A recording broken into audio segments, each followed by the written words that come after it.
Hello and welcome to the Healing Mama podcast. I'm your host and certified positive discipline parent educator, Danny Bonsignor. Join me for some encouraging conversations surrounding faith, motherhood, and helpful parenting tools for you to view everyday parenting challenges as a means to grow that is respectful to both you and your child. I'm so glad you're here. Hello and welcome to episode 26 of the Healing Mama podcast. I hope you are having an incredible day, and I am so excited to dive into today's episode. If you are new here, welcome. If you are a familiar friend, welcome. If you enjoy this episode or any episode of the Healing Mama podcast, it would do wonders if you would share it with at least one person. This helps me grow, and I would just really appreciate it. So, before we get into today's topic, which is undue attention, I'd love to share about what has been on my heart lately. And I don't know about you, but when I became a mom for the first time 4 years ago, it became my entire focus. All I wanted was to be the best mom I could be.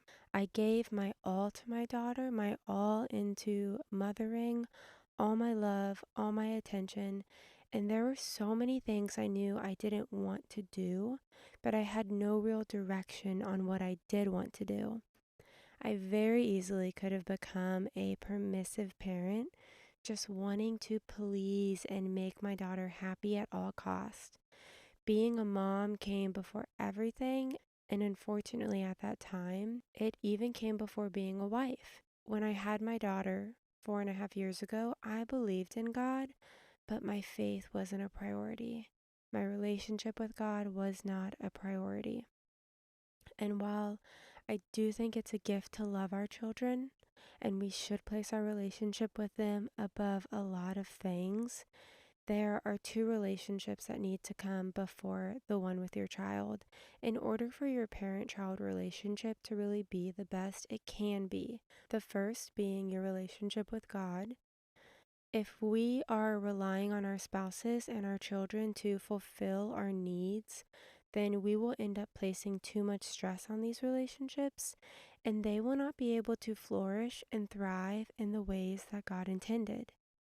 My focus in this season, apart from strengthening my relationship with our Father, is being the best wife I can be. When this is my focus, by default, I'm showing up as a better mom. Something so special I'm realizing after having our second daughter is the perspective of living through these moments, but knowing how fast they go.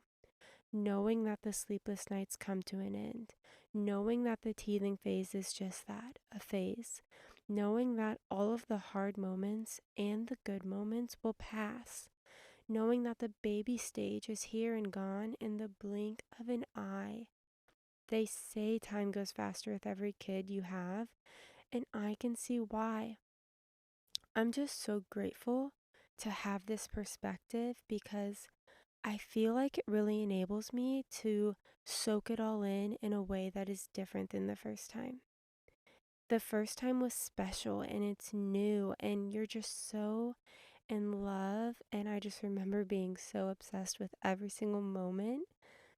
And then this time it's different because I love every moment just as much, but I know how fleeting they are. I have really been doing some personal work these last few weeks and really reflecting on myself and what I can control and how I can change for any struggle I'm experiencing. I have been feeling really off kilter the last year, and I realized that I went through a lot with miscarriages and progesterone injections and pregnancy, and so I understand, but I was definitely going through a lot and I really feel off kilter. I'm out of alignment, so to speak, with my reactions, my focus, my thoughts, and I'm so grateful for this realization because now I can work towards realigning myself.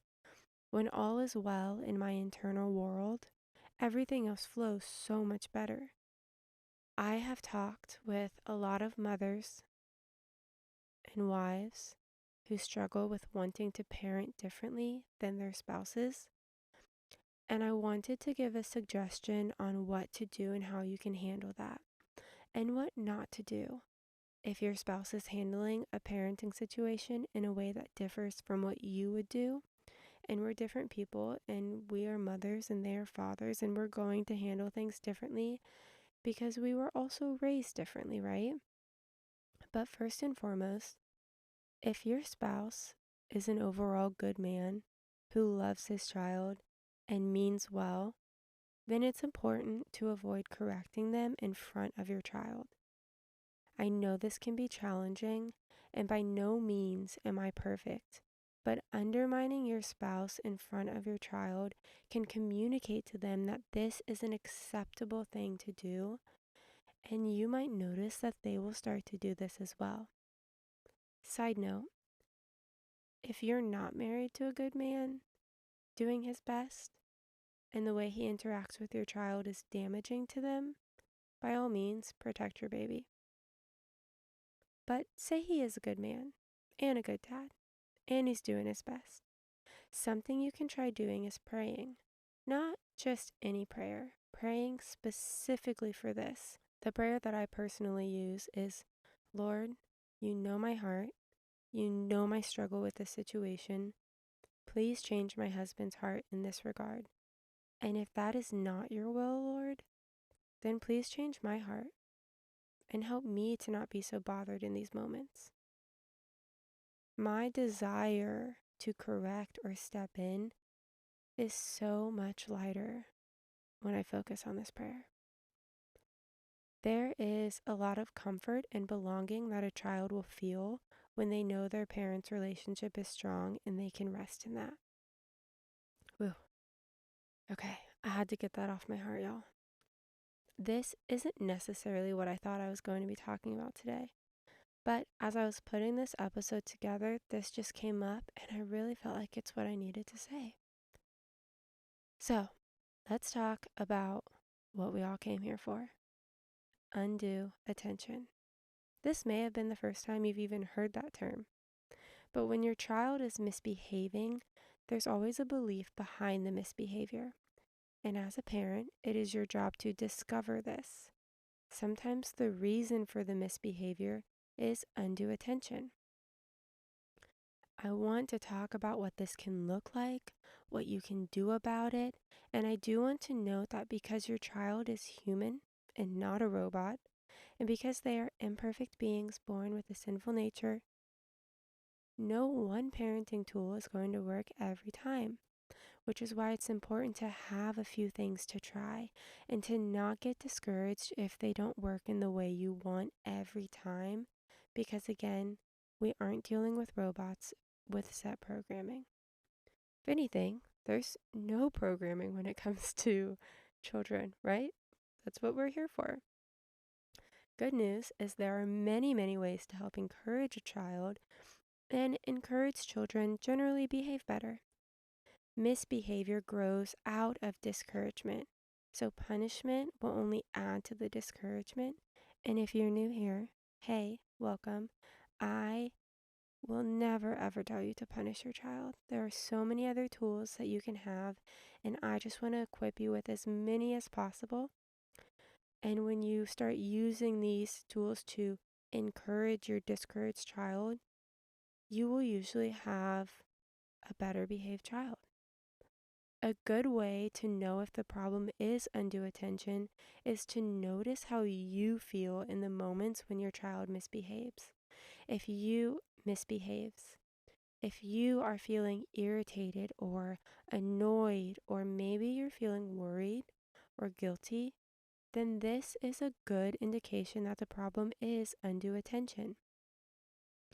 You might be thinking, but I spend so much of my time giving my child my attention. I do all of the right things. And this doesn't mean that you don't do that, but it could mean you aren't giving them attention in the way they need to fulfill their desire for belonging and significance. Because at our core, we just want to feel like we belong, and we want to feel significant, like we are needed. And by the way, It is a huge disservice to yourself and your child if you are spending all of your energy keeping them busy, doing everything for them, or making them the source of your joy and happiness. Because again, that only comes from the Lord. Okay? It is critical for a child to discover who they are without you, to be able to entertain themselves and to know that they are okay without the overscheduling, without the planned activities. And you might notice how their behavior improves. More free play, their ability to do things themselves, which subsequently helps their self confidence develop and grow. It is not our job to entertain our children, okay? Beautiful things come out of boredom. But we do live in a society where we are constantly putting things in front of our children so they don't really know how to be bored. And that is going to bite us in the butt. So, let's discuss a few things you can do when your child is exhibiting poor behavior due to undue attention. First, help redirect them to contributing behavior. Let them help you in a useful manner. Give them a job to do alongside you and be patient with them. Resist the urge to criticize them. Your child will usually let you know if you are being discouraging without meaning to, and they might decide they're done helping when they are feeling more discouraged than encouraged. So try and re-encourage them, if you will, and get them to want to help. Apologize, let them know that however they want to do it is good. There's no wrong way to do something. There's only learning opportunities, okay? Another thing you could try is doing something unexpected by ignoring the behavior in the moment because they're not in their right mind to even receive anything, anyways, and you probably aren't either, and focusing solely on the belief. Getting on their level, softening your tone while opening your arms, and asking if you can give them a hug, and just squeeze them and hug them until they let go. You could set up regularly scheduled special time with them.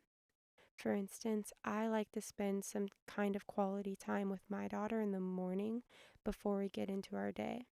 Some days this looks like doing puzzles together. Some days we stay in bed a little longer and I'll read as many books as she wants.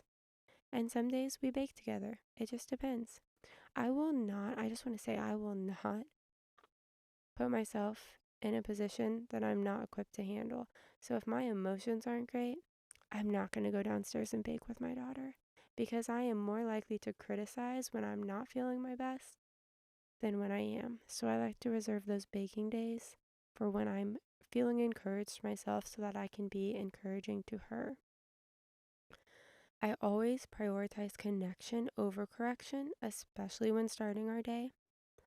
You can also have special time in the evening if that works better as a family regularly, right? So your child knows to expect this. Putting all of your electronics away and just hanging out or playing a game together. Sometimes it takes a minute to just allow time for a conversation, for things to happen without an electronic in the way. A game that my family has made up in our house that we love, that our daughter loves, and gets us all laughing. We don't really have a name for it, but she kind of calls it the animal game, and we all know what that means. But it's where my husband and my daughter take turns acting out an animal, and then whoever's not acting out the animal has to guess what the animal is. And it's just super cute and totally hilarious and really silly, and it's the best. So something else you could do is develop special hand signals that you discuss with your child ahead of time when they are calm and feel good, so they're in a place that they can receive and process. And you could let them know when you place your hand over your heart, it means I love you. I loved teaching my baby sign language when my daughter was little, and I'll do it this time again. So in our house, we've always done the sign language for I love you. Or you could cup your ear and let them know that that means you're ready to listen when they're done whining or crying or whatever they're going through, and explain to them that it's okay to be upset, but it's hard for you to understand them or to be able to help them. So when you cup your ear, it means you want to know what they have to say once they're done feeling those feels, right? Once they're done whining.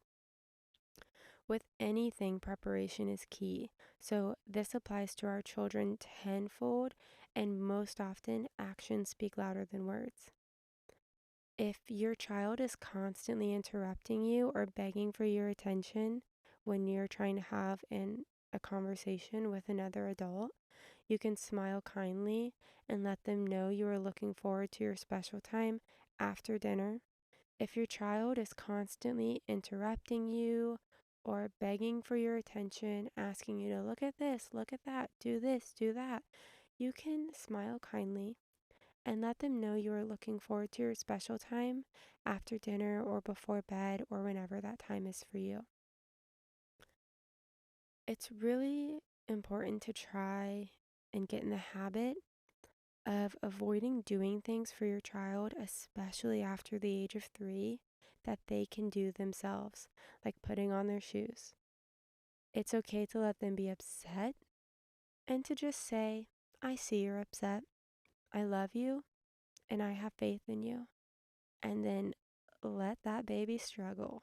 This helps your child learn that they can feel frustrated, but that it will be okay, that they are capable, and they grow more confident in learning that they can feel these really strong feelings of frustration and they can still do it, that they can get past that. They are growing their frustration muscles, so to speak. Sometimes undue attention comes as your child constantly interrupting you while you are in a conversation. You can prep them by letting them know you will place your hand on their shoulder, and when you're done talking, you'd love to hear what they have to say. This way, when you are mid conversation, kindly resting your hand on their shoulder allows them to feel noticed while not giving in to whatever behavior they are choosing to display at the moment. If you are needing your child to do something, like get ready for bed, and they are achieving their mistaken goal of undue attention by ignoring this, then gently coax them by holding their hand and leading them to the bathroom to brush their teeth or to their bedroom to pick out their PJs. Action speaks louder than words. You can always make it a game, tickle them, or make them laugh to lighten the mood. Try to use your more pleasant moments for training and role playing to make it fun. Role play proper behavior for restaurants, the grocery store, play dates. Talk about possible problems and what your child can do to solve those problems. Children are learning and they need to be taught how to handle situations. So, by preparing them, you are less likely to deal with behavioral challenges, and if you do have them, they are more easily handled. You might be pleasantly surprised by what your child is capable of when you focus on the belief behind the behavior and you take time for training. Not every parenting tool works every time, so that's why it's crucial for you, your sanity, and your child that you have a few to work with every time. Only a child who feels better and thinks better will do better. So, I hope something out of that resonates with you. I hope you try one of them. I hope you try all of them. I hope you keep trying it. And it's just so important to not get discouraged because something doesn't work the first time you try it or even the second time you try it. Especially if you've been handling things a lot differently, you have to be patient with not only yourself, but with your child. And it's okay to say, I handled this way before, but now I've learned differently, so we're going to try it this way. Just help your children know what to expect. A random side note I want to touch on quickly, if you have multiple children, to encourage them to always work together. So never pitting them against one another. If you are needing something done, then always team them up together. For example, you could say something like, I wonder who's going to get in the car first, you guys or mom and dad.